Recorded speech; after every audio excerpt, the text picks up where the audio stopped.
so much for being here this evening. I'm Suzanne Cromwell, head curator for the show's programs here at the Boston Science Fiction Film Festival. It's really such a privilege to see everybody here enjoying these amazing pieces of work.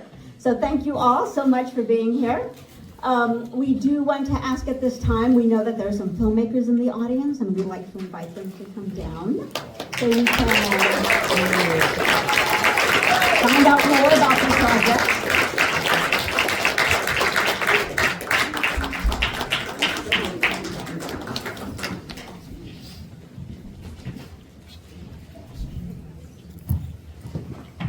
Fantastic. We are going to be sharing the microphone, so thank you for being with us.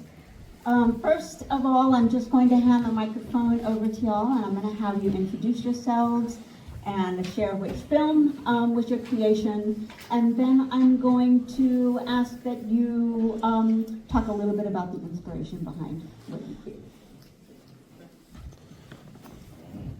Hello, can you hear me? Yes. So my name is Laurence Arcadias. I did the Eclipse with Robin. I'm Robin Corbet. I did the Eclipse with Laurence. Hi guys, my name is Dave Gelb, and I'm the director of Laika. I'm Michael Granberry, and I produced, directed, and animated Bêtes.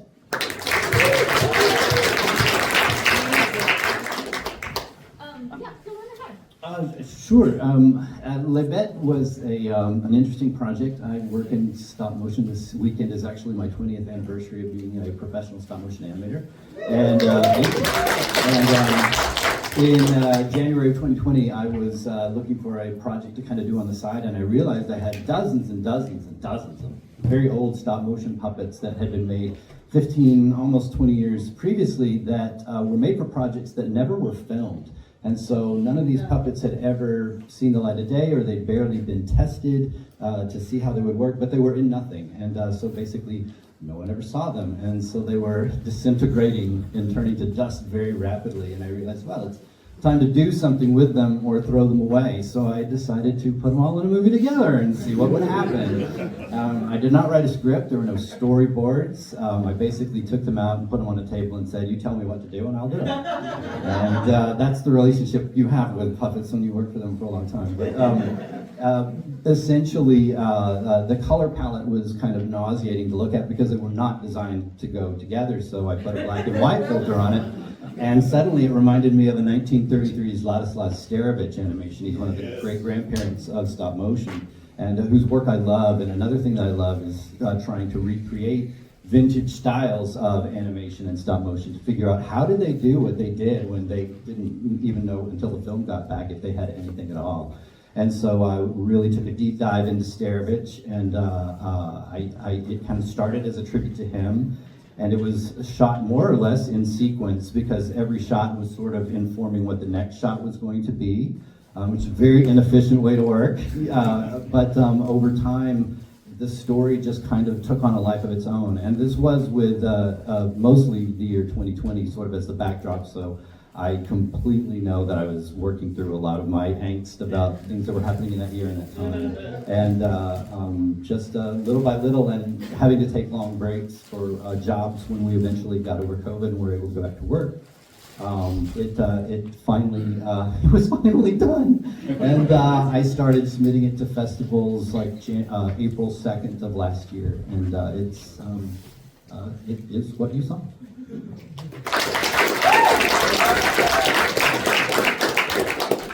A creative collaborator of mine sent me this short story for Laika, and I was absolutely enthralled by this man who brought home his homework, and it absolutely consumed him. I love this idea that our guilt, our regrets, our personal demons, our silence, our inaction, whatever it is, can absolutely tear us apart for the rest of our life. And I think these are the worst kind of ghosts that we have, are our inner ghosts.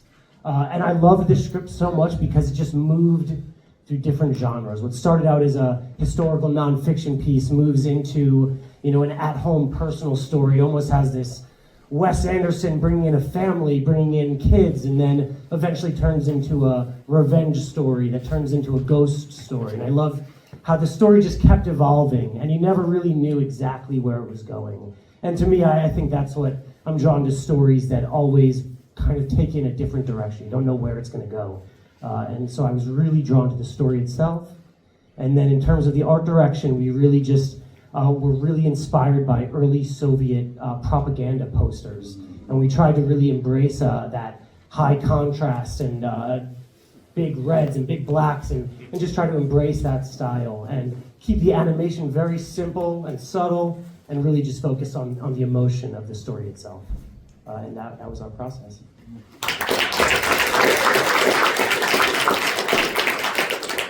So in real life, I'm actually a NASA astrophysicist, so maybe I'll let Laurence describe the process. So with Robin, we have been teaching, I'm an animation teacher at MICA, Maryland Institute College of Art in Baltimore.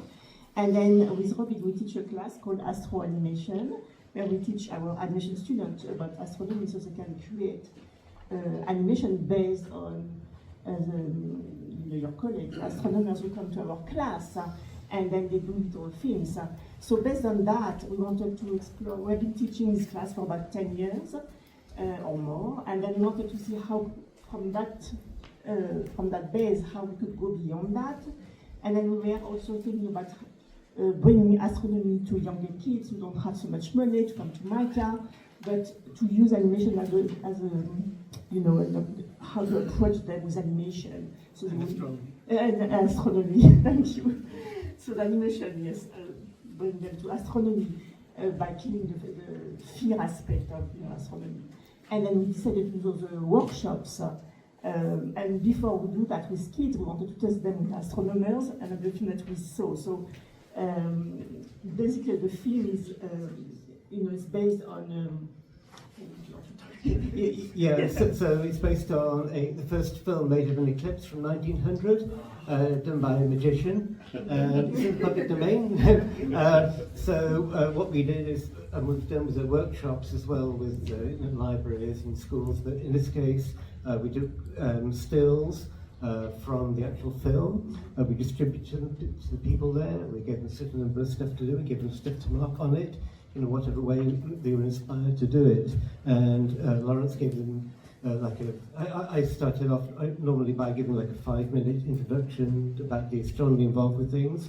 In this case we more an introduction. Laurence described basic animation techniques, how to make things move and grow and shrink and so on.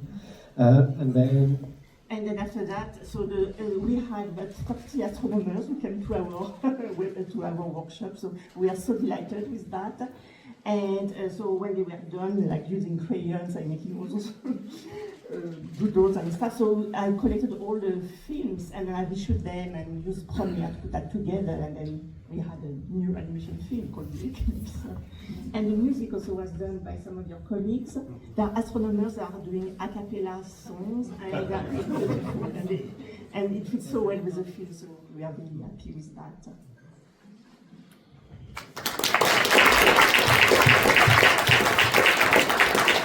Thank you all so much. We'd like to open it up for questions in the audience. Anybody? Yes, sir. Yes, Gustavo Travalho from Portugal after week. Okay. But let me praise you, all of you, because you bring such wonderful and emotional films here. It was a special day today, at least for me, I think for the audience. But I love animation. Michael, and I have a question for you. Because during the film, in certain sequence, we have a lot of emotion, a lot of things to see. Right? I think you have a lot of work doing that. But besides that, there's a question of scale. We have the human figures, we have the animals, we have the beasts, and how do you achieve that? I mean, for instance, could you give the scale of human figures, crawling creatures, the movie? Yeah, that's the question is like how do we determine the scale? And like I said, all of these puppets were made for other projects. They weren't designed for any of these scenes. They weren't necessarily designed to be next to each other. So the scale actually determined who could be on screen with each other at any given time, or also if, or you know, just different sort of relationships, you know, with scales, like who could be there. And if, for instance, the court, the people sitting in the chairs, you know, the king and the major domo and the jester, those characters were about, they were between like 8 and 10 inches tall, which is sort of a standard, easy to work with height for designing and also for performing. But the court, for the project they were originally made for, were meant to be background characters. They were never meant to be seen in close-up. And so, you know, if they look a little undercooked, that's why. Because, you know, but I was like, well, I guess this is the Habsburgs or something like that. You know, we're just looking at some sort of family that's sort of inbred, but that sort of worked with the story. But the idea of like the rabbit, and it is a rabbit, some people can't tell, but the rabbit is actually the biggest. He's about 13 inches tall because he was made for a completely separate project. And so he was also a fairly well-made puppet, so I figured, well, he's clearly a leader, but he's a leader of all of these other things, you know, these characters that are, you know, bugs and trash or goblins or, you know, just kind of whatever they are. And then when you get into the scene with the, into the court scene, there was, again, these characters that were of different scales, but were supposed to be very large, so it made sense to keep them sort of in the background and above, sort of in this godlike perspective looking down on them. So, you know, most of the shots at the beginning of the film are, you know, pointed down or sort of straight ahead, but the camera never really tilts up. And another reason for that is there was no set, really. I mean, the asset that I had going in was puppets, so it was just populate the screen with as many of those things as you can, and then just stick little bits of scenery, you know, in the corners wherever it looks blank. But then when the situation gets reversed and the characters all grow, I had puppets that were much larger than the humans, and then I could just put them in there and have them just start munching on them, you know, these things like that. So it changes the dynamic visually, but also the puppets, because of what I had to work with, very much sort of dictated who could be in a shot. And thank goodness, because it was much more interesting than if I had tried to plan it out. Thank you. Thank you. Anybody else? Yes. Now, I wanted to ask, I love your movies, it's a beautiful Likewise. film. And I saw a lot of French people in the credits. Can you talk about your connection with France and how that happened? Sure. I don't speak French. I did not know what Les Bêtes meant, but doing a deep dive into Starevich, who was originally from Poland but then emigrated to France and did most of his greatest works there. All of his greatest works have French names. And I think my brain kind of thought that I could speak French. And so while I was, you know, animating, you know, the scenes, I was like, and then, you know, it sort of started to evolve into, I could just sort of see these words, les bêtes, even with like the circumflex E on it, and I, you know, didn't know what that was, but joke's on me, it actually means something, and in French, it means the beasts. And I thought, oh, that's great, that's so much better than the stupid titles I've been workshopping. And so I thought, I'm animating these characters, and I'm like, oh, these little things, these are the beasts. But then I got into the scene in the court, and the nobility starts, you know, vaporizing and clobbering all the little guys. They're like, oh, they're the beasts. And then the little ones grow into the big ones and start eating the nobility. And like, oh, they're the beasts. So, you know, by the end, I try to stay very meaning agnostic on these things and not try to put any, you know, my own interpretation on it. But, you know, the question is like, qui sont les bêtes? Who are the beasts, you know? And I think, you know, I don't really have an answer to that, but all I know is, you know, look how they're treating each other, and let that answer that question for you. Any other questions? Yes. I'm fascinated by 3 wonderful different animated films. How long did it take each of you to animate 1 million things into one frame? I mean, so the duration of your work. I would say that like this, I mean, it was spread out over 4 years, but if I crunched all the time that I was animating together, probably about 16 months. And crowd scenes are something that I actually have a great love for. I'm a huge fan of Hieronymus Bosch and, you know, all of the classical painters where, you know, any given corner of the painting, you've got about 15 different stories going on.